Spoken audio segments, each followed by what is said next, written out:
Okay, so here I'm going to analyze a few games that I played recently at a local small tournament here. And okay, most of my opponents were much lower rated than me, so we can actually see a lot of times in the openings people make some kind of typical mistakes that actually I don't always properly punish. So yeah, I think these games are good to analyze here. So, alright, so this first game I'm white. My opponent's rated about 2000. Alright, so I start with knight f3, plays d5, and okay, I play this kind of cagey setup with white, especially on a faster time control. This is game in 25. And okay, it's just to kind of get out of any kind of normal theory that people might be comfortable with and try to get my opponents thinking on their own. Um, so okay, so my opponent um, presumably is a Slav player, so he goes for this typical setup, which is fine. Nothing wrong with this for black. So okay, play knight c3. And he plays actually one of the lines here, which is a6. So actually, commonly black is trying to develop this bishop outside the pawn chain, either to f5 or g4 before playing e6. In fact, that's one of the main points of playing the Slav instead of the normal queen's gambit with e6, is so that this bishop's diagonal is still opened. Like back here instead of c6 to reinforce this pawn, black could play e6, and this bishop wouldn't be able to develop so easily. So that's one of the main points of playing c6. However, here, bishop f5 or bishop g4, these are pretty well known to be inaccurate here, because white can take on d5 and play queen b3. And it's actually quite difficult for black to deal with both of these hanging pawns. If you play queen d7, then that runs into knight e5. And the queen actually can't stay on both of these pawns. So yeah, that's why here my opponent plays a6. One of the ideas of this is that later you can develop the bishop and you can meet queen b3 with this kind of awkward move rook a7, which actually is not so bad. And the other idea is you can play for b5 and right away challenge this pawn on c4 and try to eliminate this as a target for white. So okay, I played kind of the normal move here, d4. And yeah, here actually, I mean, I don't really wasn't too familiar with this move my opponent played next. I know one of the main lines is bishop f5, and there in the past I played bishop d3, which is just kind of it's not a very, well, it's a pretty simple way for white to play. We're going to just trade off these bishops, say, all right, fine black, you've traded this off, and black plays e6, and okay, the game kind of goes like this.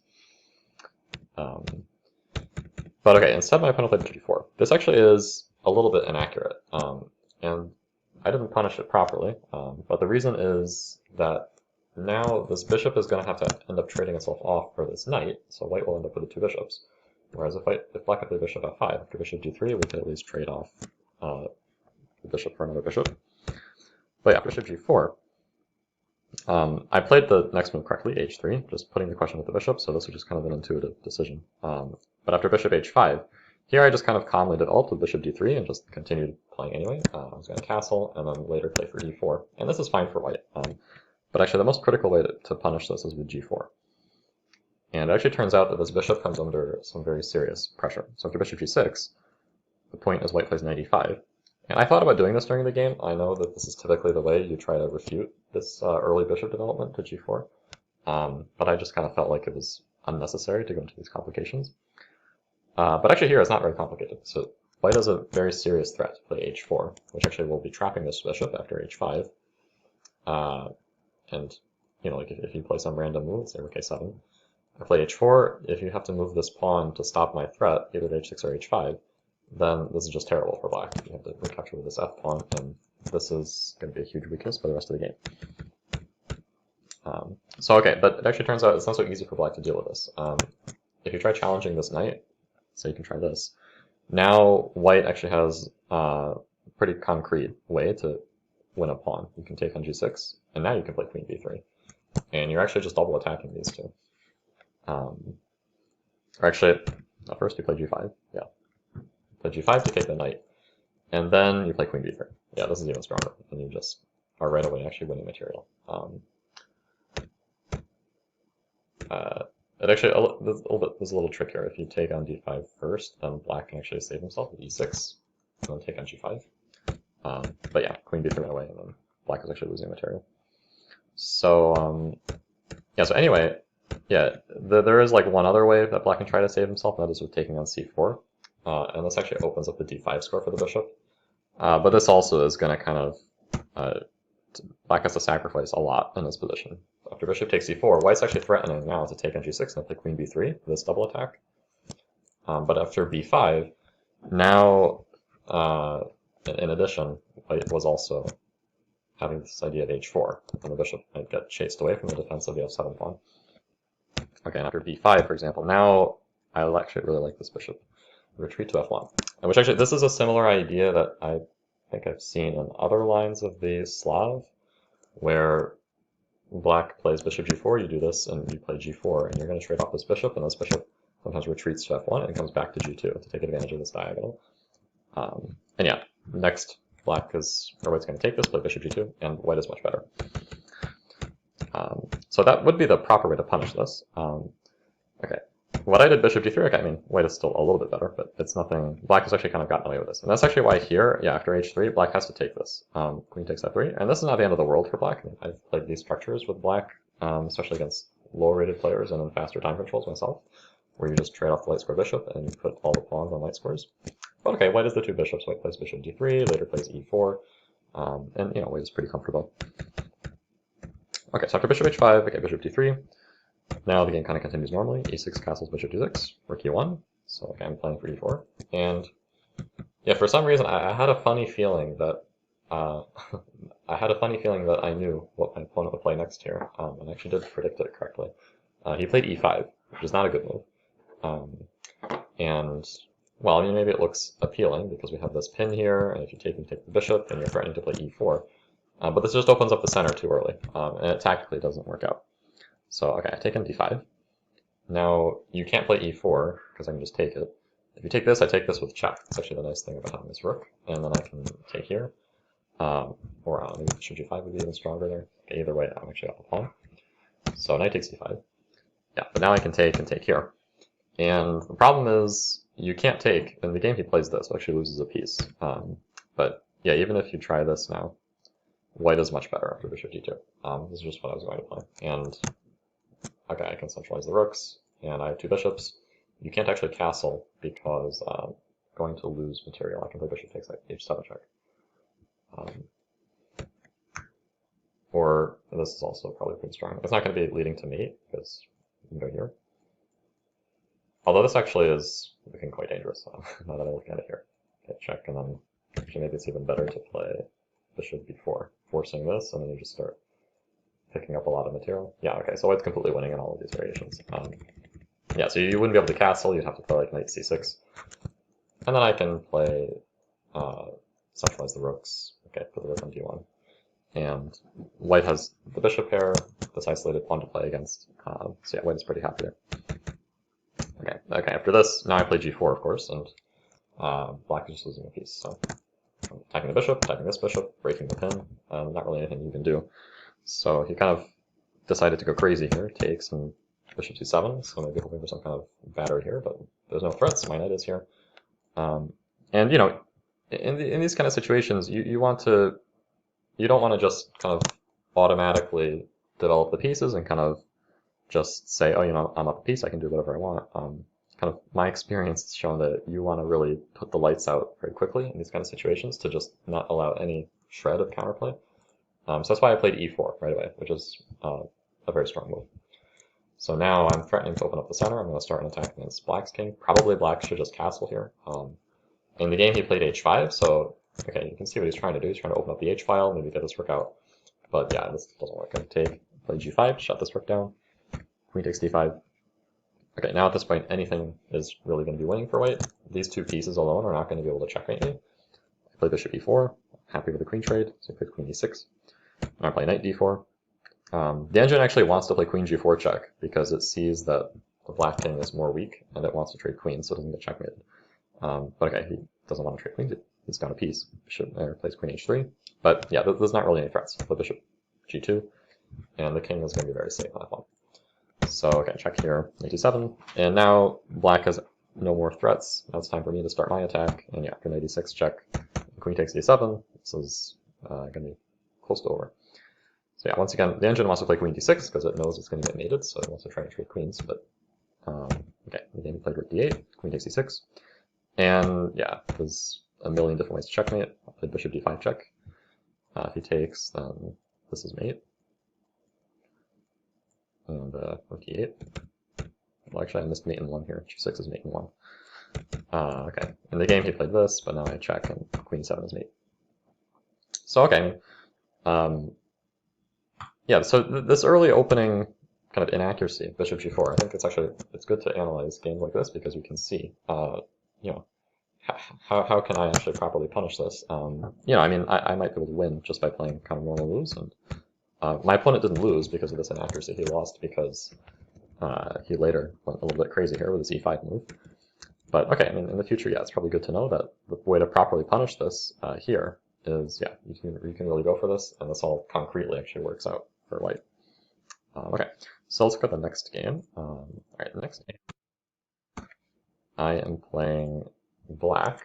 My opponent's rated about 2200. And, okay, so he plays d4, knight f6, and okay, right away I kind of see he's going to play something a little bit offbeat, plays e3. So g6, bishop d3, bishop g7, and f4.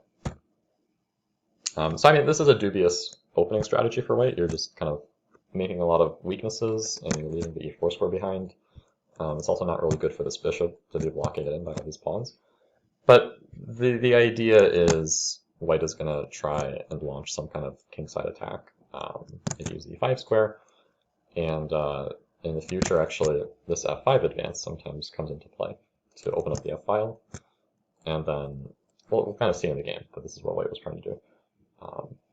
But I don't think it's very effective against this setup for black because I'm not necessarily going to play d5. I can play d6, and you're not going to be able to establish a knight on e5. So it's actually here. I mean, I think white actually can just play e4. Now that I'm looking at this position, like the engine is, you know, pretty happy with white's position here. Actually, it thinks this is about equal. I mean, white has occupied the center fully, but he's been a little bit inefficient about it, playing e3, then bishop d3, then e4. But I mean, nevertheless, white moves first anyway, so you can kind of afford to lose a tempo. And then I guess black will just castle, and this kind of is some weird King's Indian. If you want to play with knight f3, then I guess black can play for c5 here, or d6 and c5. Just be kind of a normal position. But okay, anyway, he plays f4, castles. Now if he plays e4, yeah, I mean, this is kind of mixing two strategies at once. You're trying to play for this kind of attacking setup, but then you're also spending a lot of time moving pawns. So here, actually, this is kind of instructive, the way the engine wants to react to this, and it wants to play c5, and after takes, d5. So this is actually quite an instructive pawn sacrifice, I think. If white just kind of blindly accepts this, then the idea is actually right away, black is threatening knight takes e4, because then after bishop takes, we're going to have rook e8. So like if you try to play knight e2, well now I can play rook e8, attacking this pawn. It's kind of already awkward for white to defend this. If you play knight c3, now we can see one of the drawbacks of playing f4 so early. This move queen b6 comes in, and it's actually very difficult for white to contest this diagonal. And anyway, actually, like knight g4 is a pretty serious problem. So yeah, the engine actually prefers black here. Even you're down a pawn, you have a lot of compensation. So okay, anyway, my opponent plays knight f3, d6, castles, and yeah, maybe here this is kind of the first moment where I say, in the future I would play a different move here. I played knight c6, which is okay, and I'm playing for this e5 break, which is, I think this is kind of the way to try and refute this setup for white. White is putting everything he has on the e5 square. So to totally destroy this strategy, you just break with e5 anyway, where white is strongest. And white cannot really prevent this break, because we have plenty of support behind it. But yeah, I think with hindsight, it's a little bit better to play c5 here, just to add a little bit more pressure to the center, and then play knight c6. And for example, after c3, okay, now we can take and play knight c6. And now e5 will only be like much stronger. In the game, after knight c6, my opponent had c3 already in, and his center was like kind of extra bolstered up, and I didn't have the c5 break in. But now this pawn is just extra soft, and I can play for e5, and probably white has to kind of go into damage control mode and not really try to be so belligerent with this f5 and queen e1, queen h4 idea that he might have. The engine wants to play knight c3. And then after e5, just kind of like play h3, so not allowing anything to come to g4. But black is quite comfortable here. Like, I think you can take either way on d4 or f4, and then the point is playing knight e7. Just make sure that nothing comes to f5. So, like, you don't want to necessarily allow f5 here. If you play whatever, bishop d7, then f5 might be a little bit unpleasant, because even though you can take it, then after knight h4, I mean, this is starting to get a little bit outside my comfort zone. But yeah, you just play knight e7, and then you blockade this. You also have the d5 square available, and black is pretty comfortable here. I mean, white can really go all out with a move like g4 here, but it's not really a sound attack. You're going to expose your own king probably more than black's king is going to be exposed. And yeah, black has adequate defensive resources there. And also, actually, I should point out that f5 here is also not very good. I mean, it's a pawn sacrifice, so black can just take it. And now we're threatening e4. I mean, the idea would be probably to play knight h4 and try and get this back. But black can actually just hold on to this. You can play e4 and then just drop the knight back to e7, cover this pawn. And really the only way for white to actually make any more progress here, I mean, you can't like bring more pieces to the king side, right? The only way for you to actually remove this pawn is to try this maneuver. But at that point, it's instructive to see how black can give the pawn back. So knight e2, d5, knight g3. This is a very common strategy when someone is trying to play aggressively against you and they're sacrificing material. You can take the material and then not just try to hold on to it for dear life. So like, you know, black should not be trying to play like bishop e6 and queen d7, just trying to hold on to this pawn with everything he's got.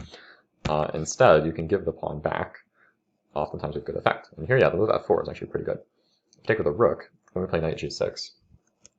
And because of this double threat, you actually have to take and fix black's pawn structure. Now this is pretty comfortable for black. We just have the space advantage. Both of these bishops are pretty bad. This knight is also pretty bad.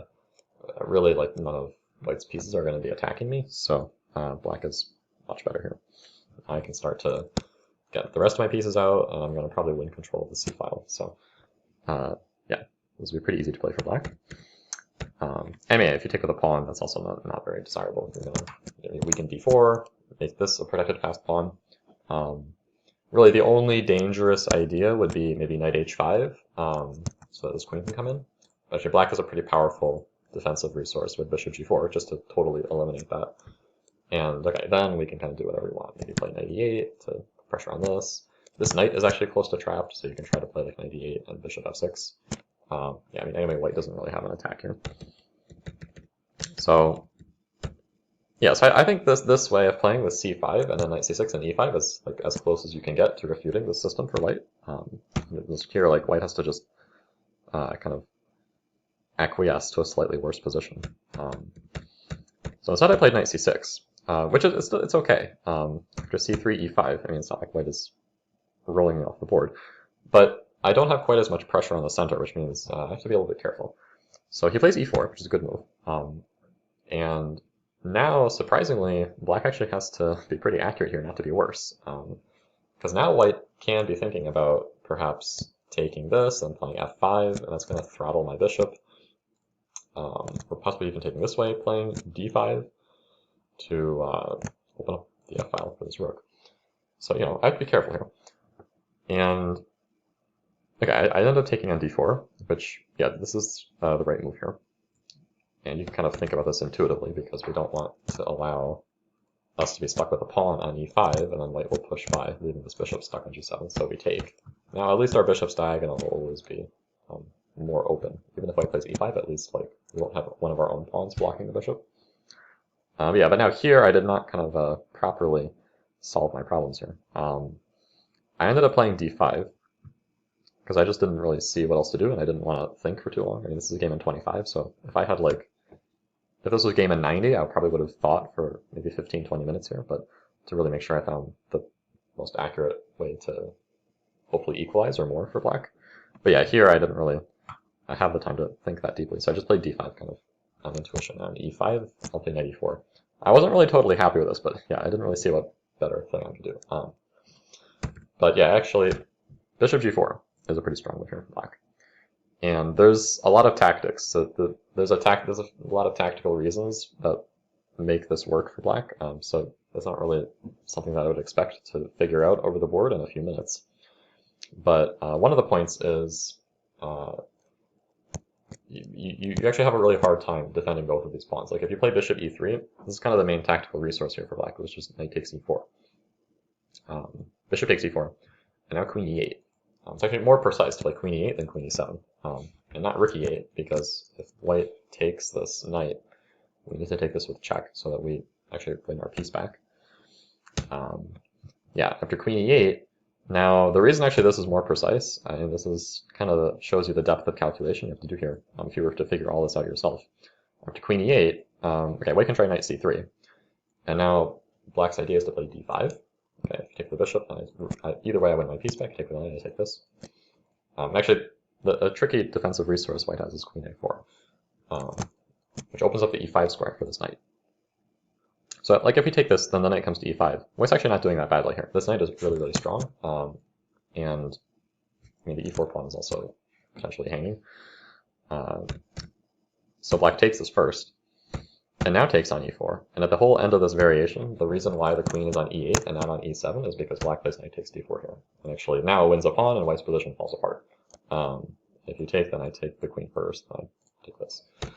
Yeah, with the queen on e7, that tactic would not be there. And then black, white's position would actually be playable. It would be kind of an unclear mess where white has this massive pawn center, and I mean, it's going to fully develop, and, black might get pushed around. d5 might happen next. So, that just kind of goes to show you how in these kind of positions, one small detail, like the queen being on e7 versus e8, really makes a big difference. So you can't really just play this on intuition. At this point, you have to really calculate precisely. And yeah, kind of the other kind of incredible thing that's going on here is if you play bishop g2, if you play bishop c2, which you might think is reasonable to defend this pawn, now after bishop takes f3, okay, you should take with a rook, take with a queen, then I can take on d4. If you take with a pawn, you don't want to do that, and just weaken your structure. But now, actually, after knight g4, surprisingly, there's no good way to deal with this pawn. I mean, you can't play bishop e3 because I take, you just take here. If you play d5, you're actually losing material. I think bishop d4 check. And yeah, I mean, if you go here, then I can take on h2. If you go here, then I think queen h4 is actually quite dangerous. Yeah, so point is, like, you have to maybe play e5 here. But then I can take and just use my massive lead in development. Bring the rook to d8, bring the queen to c5, and white's position is falling apart. So, I don't know, maybe what else you can try? You can try e5 here right away. But then I take on f3. And this is actually quite instructive. Take, and then you play knight g4. So once again, kind of making the same threat, but the real point is we're gaining time to play f6. So like, white has this big pawn wedge. If he can keep this pawn on e5, then white is going to be doing pretty well. But if black can play f6, and you can see there's going to be so much pressure on this pawn that white will not be able to maintain it there. White's going to have to release the tension and take on f6. And that resulting position is just terrible for white. So like, for example, g3, f6. I mean, g3 you could play so that if a queen d4 check, you could hide here and not lose material. But yeah, after f6, now, even though you can kind of take this knight back, knight will go back to h6. Knight's not so bad there, it can go to f7. And white cannot hold on to this pawn. If you have to take this, then queen will recapture. And now you can see all of black's pieces are coming to life. And here you can really see the drawback of this move f4. This bishop is terrible on c1. And if this pawn was back on f2, like maybe you could at least put the bishop on e3. This diagonal would not be so weak. The second rank would not be open for the white king. Yeah, I mean, black is actually close to winning here because we just have so much activity. Yeah, I mean, it's really hard for it to develop these pieces. So this would be the correct approach for black. And I guess, yeah, bishop g4 is kind of, I guess, intuitive in the sense that we're developing a last piece. But yeah, you kind of have to calculate that you actually can break down the center and see these kind of ideas. Like, yeah, this idea with knight takes e4 I didn't really see after bishop e3. I didn't really see what I would do here, so... in the game I played d5. Yeah, I was not really happy with this transition after knight e4. But yeah, I didn't see what better thing I could do. Yeah, the reason why this is actually... white is much better now. And the reason is I cannot effectively break down this pawn wall. c5 is not really going to be a viable plan for me because it's just too difficult to organize. As soon as I move this knight away, white is going to play b4 and just clamp this thing down. And it's just not going to be feasible to generate this break. I mean, if I play b6 and c5, even if I can get all that in, like at the end of the day, white can take everything and leave me with this weak pawn on d5. So yeah, not really going to be viable to do that for black. But the f6 break by itself is not going to be enough. Like white will just leave the tension there, and if I ever take, then congratulations, white will take back with either one of these pawns and still have this massive pawn wedge that blocks my bishop. So okay, I mean, I'm not lost or anything, but the game continues. Yeah, it's a tough position. So bishop f5, okay, he plays a3, good move. He's going to play for b4 next, and stopping my knight from going to b4. Yeah, I play f6, hoping maybe he will take, but of course he doesn't. Plays knight c3, good move again. Yeah, at this point, I thought maybe my best defensive chance was to reroute this knight to maybe try and target the c4 square, because at the very least, if white wants to play for b4, then I can try and occupy the c4 square, maybe get a little bit of counterplay that way. So I played knight e7. The engine agrees with this plan. And after rook c1, c6, now, okay, I'm ready to try and do this kind of thing. So he plays b4, knight c8, b5. Yeah, the engine agrees with all of these moves. We're kind of both playing pretty well here. He's playing well, I'm defending well also. So yeah, now at this point, I don't want to allow him to take this and leave me with a weak pawn on c6. And I also was not really thrilled with taking on b5 and inviting this knight in here. If I take here and take here, this looked quite dangerous for me with this knight coming to c7. I mean, yeah, I felt like my pieces are just way too passive here. So yeah, that's why I took this. Now I have to take on d3 because I don't want to allow this. So unfortunately, I kind of have to activate his pieces for him.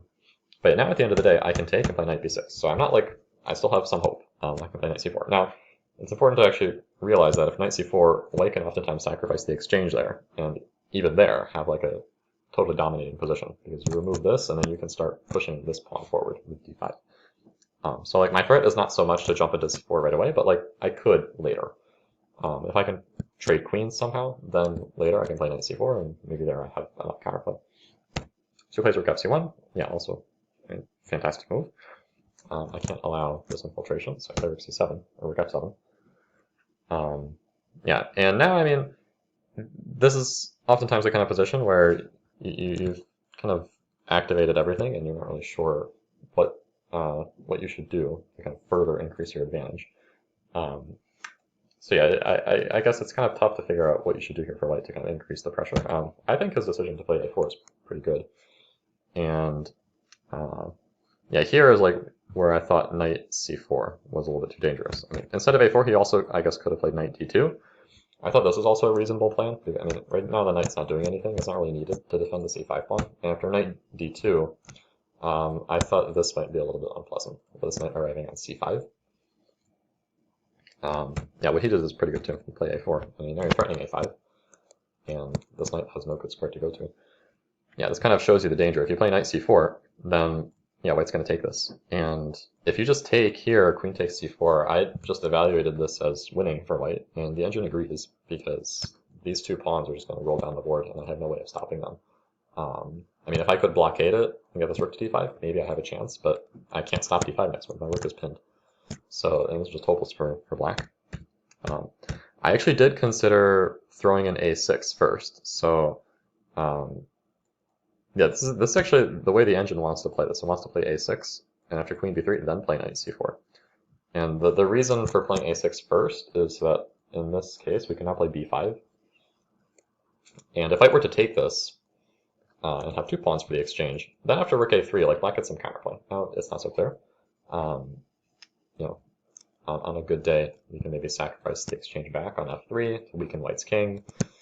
This rook is no longer pinned, so now maybe we can play rook d7. Okay, I mean, it's a complicated position there. The engine thinks black is okay. But actually, yeah, I mean, I didn't really fully believe in this. Like, for example, white could just avoid taking this, play queen a2, keep the pin, and then play d5 and e6 next. And I thought, I'm not really going to survive this. The engine doesn't think black is losing here, but yeah, okay, well, the engine will defend like an engine. But I did not really want to go into this kind of position. So instead I played queen d7. I just figured, all right, let's just get rid of these queens. If we trade queens, then I will be happy to play knight c4. I'm not going to be afraid of this exchange sack. And also now I'm actually forcing a queen trade because I'm targeting this pawn too. So yeah, he takes, plays rook c7. This is pretty good. Takes, knight takes a4, and rook takes b7.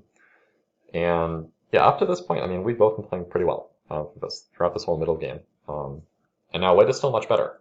This rook is just dominating the 7th rank. And even though I have this outside passed pawn, with accurate play, white should be able to not let me advance it too far. And this pawn in e5 is very dangerous. I mean, it can advance to e7 pretty quickly. And, you know, I have to be very careful there. Like, there's a lot of potential tactics. If the pawn is on e7, for example, and I play king f7, an e8 queen, in a lot of cases, will win this bishop on g7. And my pieces are just so passive. This rook on a8, I mean, the only thing I can do is hope to drive the a pawn. This bishop on f8 is not doing anything. This knight on a4, it's on the side of the board. Actually, it doesn't have that many squares to go to. So here I had a pretty long think. Like, I had 5 minutes on my clock here, and I thought until I had like 1 minute left, because I didn't see a good move here. I only considered 2 things, knight c3 or knight b6. I was worried after knight b6 that my opponent might play knight d2. And then I can't go here anymore. I thought this would just be too dangerous. He takes and plays like e6, d5 and d6. I thought there's no way this is going to work. But yeah, I mean, if I can't play knight c4, then I can't I can't move this pawn while my knight's hanging. So I wasn't really sure what I would do here. So to kind of avoid that, I was thinking about knight c3. But this is also very depressing. I was afraid he would play bishop d2 here, and then if my knight moves, I can get my knight to an active square in e4, but it's not really doing anything. And here white plays this really nasty with bishop a5, which blockades my pawn, and I have no way to get rid of this bishop. And I thought this would be pretty bad. Yeah, the engine agrees. The engine is like, this is pretty bad. So, yeah, knight b6 is kind of the lesser of the 2 evils. And if he plays knight d2, the engine kind of grovels around with knight c8. I would not have been happy to play a move like this, but I guess you have nothing better to do, and then you can try and play this.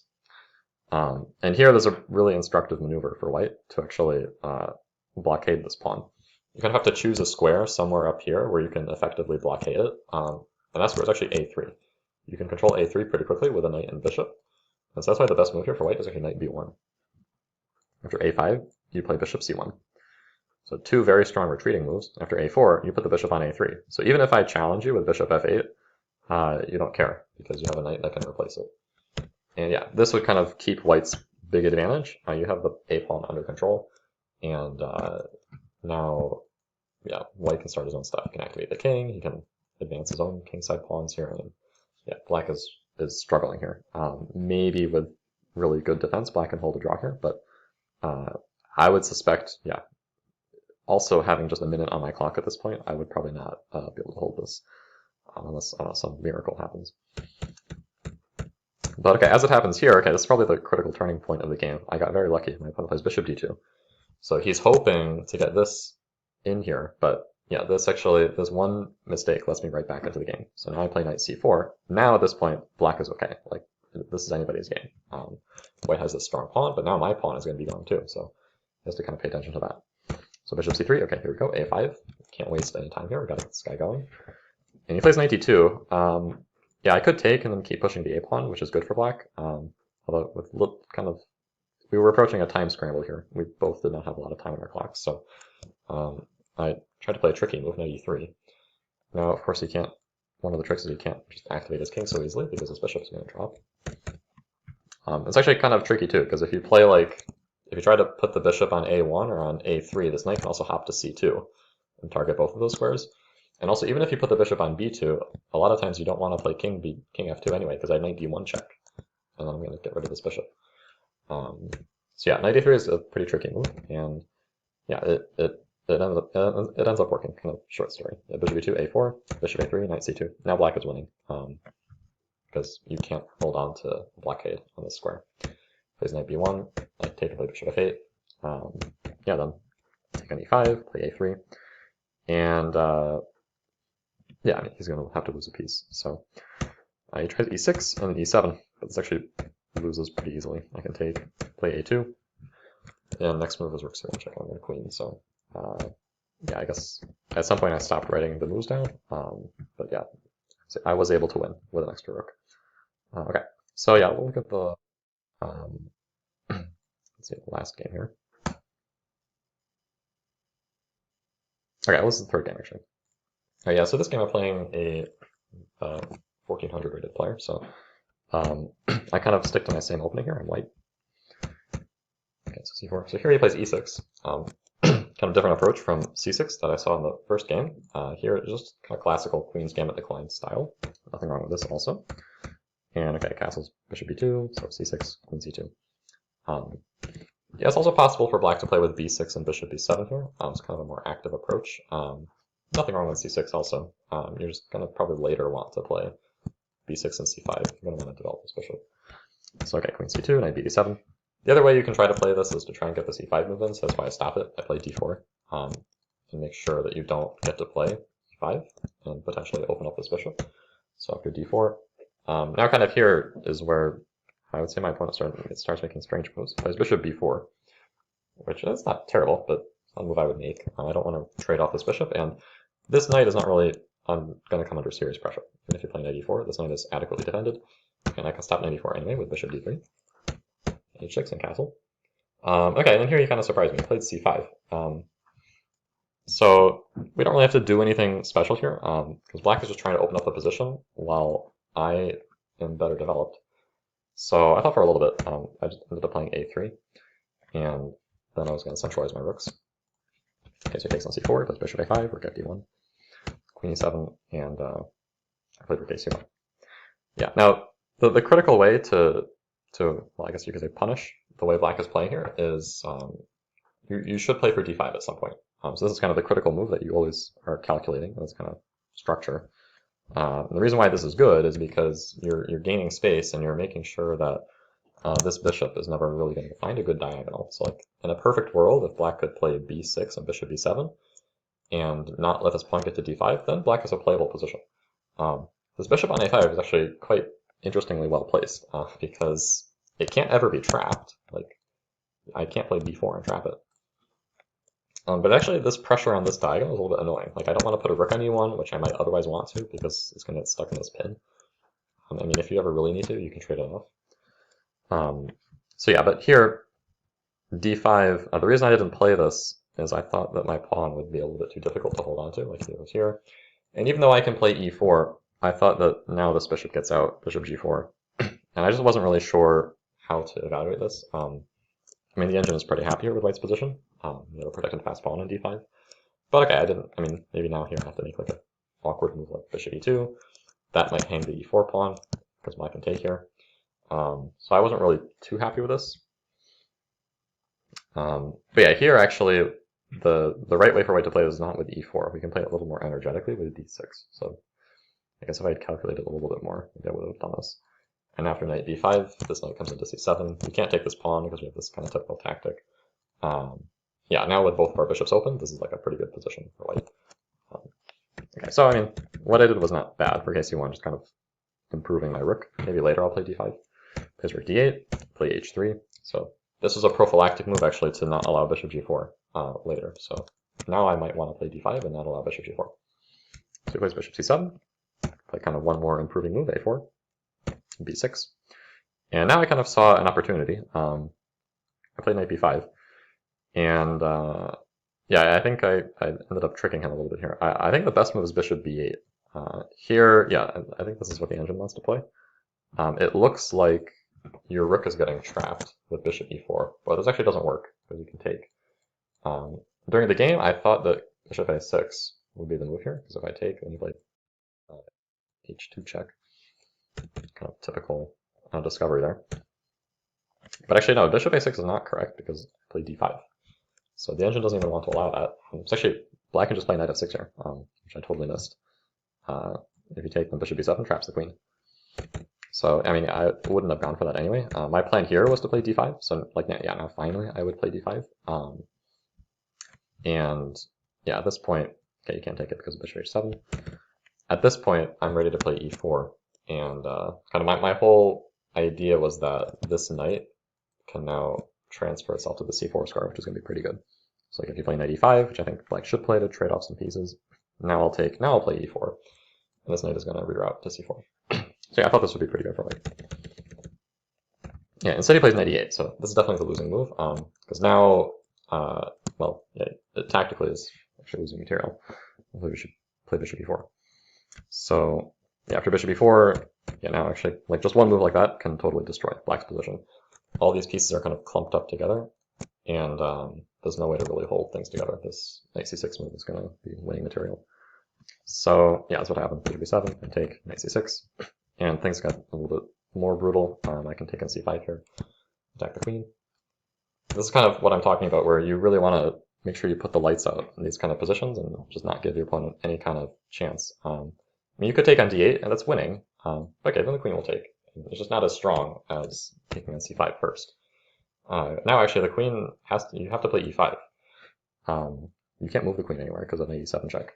You'll actually lose the queen. So, okay, I think maybe he didn't consider this move e5 and thought his queen was trapped. So he ends up taking on f3, but okay, this of course is even better than just being up the exchange. We're going to go for queen now. So, okay, then I win more material. Okay, the game is eventually ended in checkmate. Take on h6, so use this pin.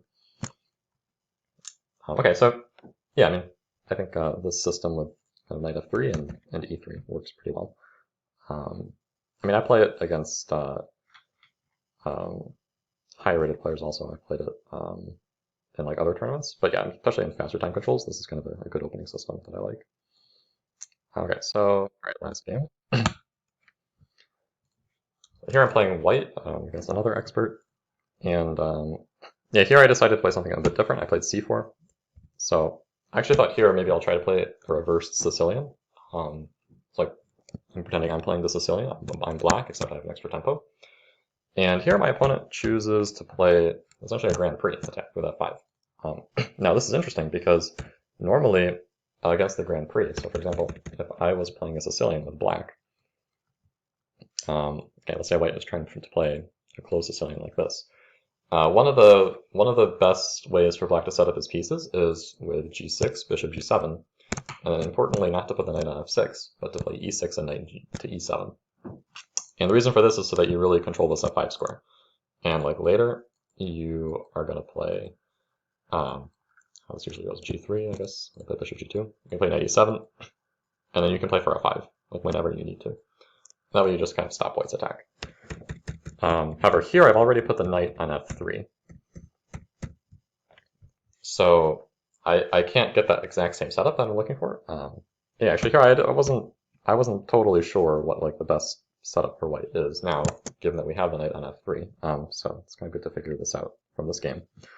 So okay, I mean g3 and bishop g2 I think is still fine. Bishop g2. He plays bishop before check. And yeah, here I kind of correctly decided on bishop d2. I figured if we trade off pieces, then I'm not going to get checkmated. And yeah, the engine does slightly prefer bishop d2 over the other moves.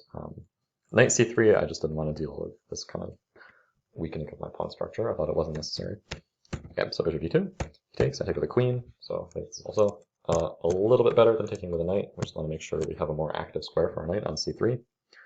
And again, we get the queen out. We support b4, so sometimes we can play b4 and b5. The queen supports that. Okay, so I mean, this position is just equal. Nothing really special is happening yet. So d6, knight c3. And he plays bishop e6, so I think this is actually slightly inaccurate. I didn't really react maybe in the best way during the game. There's kind of a couple different ways white can play this. Of course, the main plan is to go on the queen's side here with b4 and b5. The other plan you have is to actually play for this f4 move anyway. Kind of similar to if this knight was on e2, you play for e3 and f4. Okay, here with the knight on f3, we can't just do that so easily. But bishop e6 actually allows me to play knight g5 if I had wanted to. Oops, not that. And then play bishop d7, then f4. And this actually is quite a comfortable position for white. You can chase the knight away. I'll go back. And then I'm going to put the pawn on e3. And this is kind of what happens in the kind of traditional system that I know when this knight is on e2. Where, yeah, if you get this bathtub pawn structure, like this in the center, black just has no attack. Like, you can't really, you're not going to do a rook lift here. You can try to prepare the move g5, but that's going to also weaken your own king. And, you know, my king is pretty safe here. Like, I can defend on the second rank if I ever need to. This move f4 kind of gives me more space, and you can never play f4 yourself and open up the f-file. So yeah, I mean, this would be a little bit more comfortable for white. So it's kind of good to point out that if you play e4 here, white doesn't have to take it. White can play knight h4, and this pawn is actually going to be a target. If you take on d3, then queen takes, and you have a hard time defending this. So yeah, either way, kind of white is more comfortable here. Okay, instead I played rook ab1, so this is also kind of the well-known plan here. And after a5, a3, now he plays h6, so yeah, good move. b4, he takes. And now here, this is kind of leading up to the critical moment. So he plays e4. Now, okay, here I didn't really think about my decision here for too much. Like what I really only thought for about a minute here, and I just decided to take on e4. Well, I mean, it just kind of leads to an equal position. It ends up leading to a lot of exchanges, which makes the game very simplified and actually pretty close to a draw. I did think about playing knight e1, but just kind of didn't like it on general grounds here. I thought, like, why do I really need to be passive like this? But actually, the point is, the whole idea behind black's e4 move is we're trying to shut down this bishop so that now we don't have to worry about the pressure on the queen side. After knight e1, like, black does not just want to take on d3. Like, this actually helps white. After we take, now we're already threatening to play b5, and this knight, has to move, but still defend the b7 pawn. And anyway, here, like, later white can play f4, and just kind of shut down the f-file, make sure black never gets to play f4 himself. And white just has a stable advantage here. Like, this knight will reappear on c2, and maybe on e3 later after we play f4. Pretty comfortable position for white. And, I mean, there's other ways black can play this. Black does not have to take on d3. Like, maybe you can play knight e5, for example. Try to put more pressure on these squares. But here, too, white will play f4. White's next move after knight e1 is to play f4. This is kind of, going back to the other plan, where white could have played knight g5 and then f4. Yeah, here it's kind of the same plan, knight e1 and then f4. So yeah, it's kind of good to know this better way of playing the position. After knight e5, f4, again, black does not want to take this. The correct recapture here would be with a pawn. So then we can play f4 again, kick this knight away, open up the bishop, and white is better. You move the bishop back, and play f4, you play c6. And you can kind of block this bishop off, but once again, white has a stable kind of advantage. You might want to play d5 later, but that's going to weaken the e5 square. So it's really hard for black to actually come up with a constructive plan to improve his pieces. Whereas white can kind of, move around. I can try and contest the a-file. I can still try and play for b5. I can harass this bishop, maybe play knight d4, try and attack this pawn, bishop h3. These minor pieces are not very effective, like they're not really doing anything. So yeah, this is why white is a little bit more comfortable here. So yeah, that probably would have been better. Instead I took, and this just leads to a really equal position. So knight d4, bishop takes c4, and we just trade off a bunch of pieces. I take on e4, he takes, he plays d5. I kind of realized here that things were getting close to a draw, so I was not really super happy. But okay, there's still enough imbalance in the position. Like, the pawn structure is at least a little bit funky here. Maybe I can try and play for some kind of b5 break at some point. So, I wasn't like, at least that was just a dead symmetrical position, but yeah, I was not super happy here. Here I'm pretty happy with the decision I made here. I made maybe not a very intuitive move, bishop d3, which is actually the best move. The engine agrees with this. The point is, I was worried if I play like bishop f3, you would think keep this bishop and keep my king protected. The problem is this bishop is just very passive. This diagonal is pretty well blocked, and this bishop on c4 is actually quite good. Like, this e2 pawn is a target, and black would just play queen f6 here, planning to play rook a2. And I can't play rook b2 there.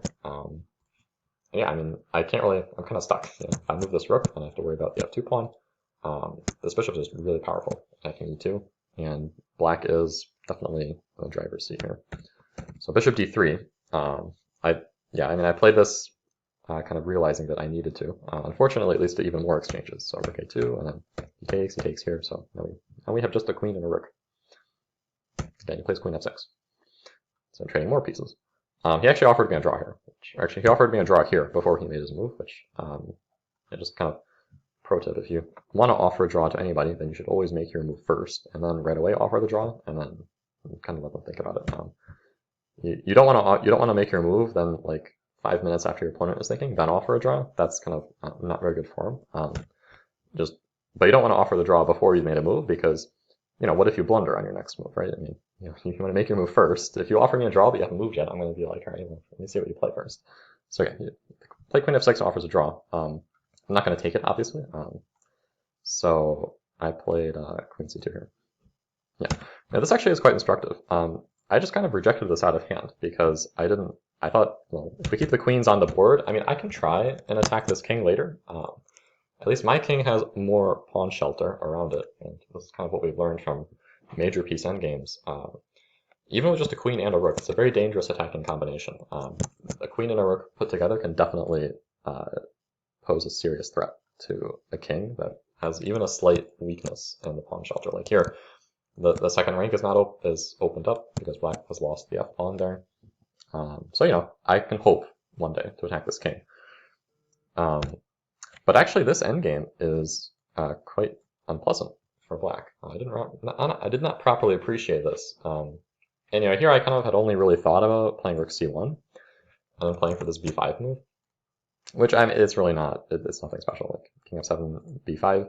Black can even just take this, and if I take and go here, and black is not really in any danger. Like you can even just sacrifice this pawn and activate your king. Probably that is good enough. Or, hold on. Maybe here we go here to not lose the g7 pawn. Yeah, I mean, the other simple thing to do is just to go after this guy. I can't defend it, and that's just going to lead to a pretty easy draw. So, yeah, I mean, I realized that during the game. That's why I didn't trade queens. But actually here, yeah, this is an idea that the engine comes up with. This very powerful way of playing with rook e1. So, I mean, what's the point? Well, we're threatening to invade here. So the obvious move is king f7. But now we play f4. And this I did not appreciate during the game, but this rook on f6 actually has a very hard time getting active, and because we are cutting off the king, white has this kind of idea to play king f2 and then walk behind the rook to get our king over to the queen side, but leave this king stuck on d7. And it's not so easy for black to deal with this, because it's not, you actually don't, I don't think you want to trade rooks here, because if you do, I don't know if this is a winning endgame for white. Maybe you can play king f2 and walk into the exchange better. But yeah, either way, like if white can play d4 and use these two pawns to freeze these three, then white just has a free majority on the king side. So king and pawn endgames usually should be losing for black. But yeah, the problem is, like, if you try to activate the rook like this, play rook d6, okay, white plays king f2, you play rook d8, get this rook out, then white hits you with this, rook c1. And you have to go back to d6. I mean, this is, if you go to b8, try to take this, you'll be defending this pawn down in game. So yeah, but if you play rook d6, yeah, then you're stuck with a passive rook. White will just start slowly creeping forward over here. And I did not really appreciate how I could tie up black's pieces in this way. Yeah, I mean, here I can see white has great winning chances. Yeah, kind of the tricky thing is to notice here, after rook e1 and f4, this really powerful idea immobilizes black's rook. And like actually, the main point of f4 is we don't allow this rook to go to f3 and get counterplay. And also open up a way for our king. So yeah, I mean, a really powerful maneuver here. And like also, for example, if you play g5 to try and open up the f-file, well, then I can take and play rook f1. This king and pawn endgame is just definitely a clear win. Because I will just make an outside pass pawn, and then I'll go and eat the queenside pawn here. So yeah, I mean, this is pretty. I mean, this is, I would say, pretty advanced stuff. Like, I think if you gave this position to, I mean, even a master level player, an IM or GMs, like, this is not obvious, I don't think at all, to see this idea of rook e1 and then to play f4. I mean, kind of black has to play king f7 here, because you don't want to allow that. Okay, so in any case, I played queen c2, keeping the queens on. Yeah, now it's just equal. I mean, he's attacking my b4 pawn. I have to defend it. He tries to kind of force the issue here. He plays c5 and rook b6. So he wants to play c6 and just totally get rid of this guy. So I come up with an interesting idea here. I play queen a3. He plays c6, and I play d4. And here, I think yeah, I guess he should just take on b5 here. And I thought that maybe I could press a little bit in this endgame. I play queen b4, and I have a pretty strong pawn here. My queen is more active. The engine is not really impressed by this at all. Yeah, I guess black's drawing margin is pretty high here. Should not be so easy to win that. But instead, my opponent plays queen g6, which actually is inaccurate. I was expecting this move. It's a pretty obvious move, attacking the rook. And if the rook moves away, then we can take this, and we're also getting out of this pin. So it looks like a really good move. But actually here, this is a little bit surprising, but I can actually start a pretty dangerous attack against this king. And that's with queen a8 check and now rook e1. So I'd seen this idea in advance and played it really quickly here, which comes with even more surprise value. And yeah, here my opponent starts to crack. He doesn't really find the best way to defend. I think here, actually, during the game, I did not see the best way for black to defend either. I thought his move was like forced. He played rook takes b5. I thought, surely you have to get this rook active for some kind of counterplay. But actually, yeah, this actually, yeah, we'll see what happens. I play rook e8 and he runs into trouble. He should take on b5 apparently. And like now, if I take on c5, for example, he can play rook e6 and just totally end the attack. So if I want to go for anything, I have to do this now. But now, I mean, you can kind of naturally enough move the queen somewhere nearby the king. And if I check you, you hide here. And importantly, you just make sure you can always block this check. You don't want to go adventures. You don't want to go on any adventures up the board there. That's probably not going to end well. Yeah, I mean, queen e8 check, you play queen f7. And I mean, I can, I guess, try and keep the queens on the board and try and do something, but maybe you can play rook e6 and go for some activity here. Play rook e2. Now you have your own threats. Rook e1 check, then rook e2. So black is okay here. I mean, I have sacrificed a pawn after all, so this king is not getting mated anytime soon. So yeah, black can defend. But actually, after rook takes b5, now this is getting tough. So rook e8 comes in. And now, yeah, your rook is not really able to participate in the defense. That's the big difference here. So rook b1 check, king g2. Yeah, you don't have any further checks. You can't play queen e4 check, and you have no way to actually further target me.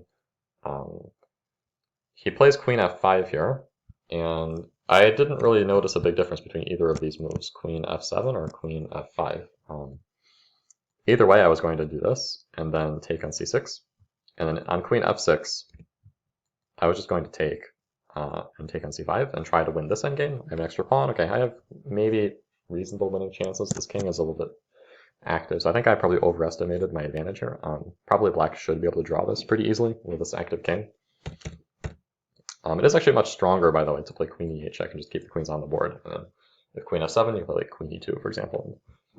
This king is still not quite able to find a safe home. Now we can add more force to the attack with h4 and h5. But okay, instead here he blundered immediately with king h5, and this just loses right away. Queen e8 check and the game's over. If you go here, then h3 and f4, and you're going to lose the queen at some point, or get mated.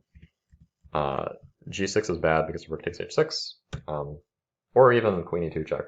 I think, and black is not even threatening anything here, so maybe you can even play like h3 and just threaten g4 check. Yeah, I mean, this king is not surviving here, but this is just pretty clinical. If you take, then this is mate.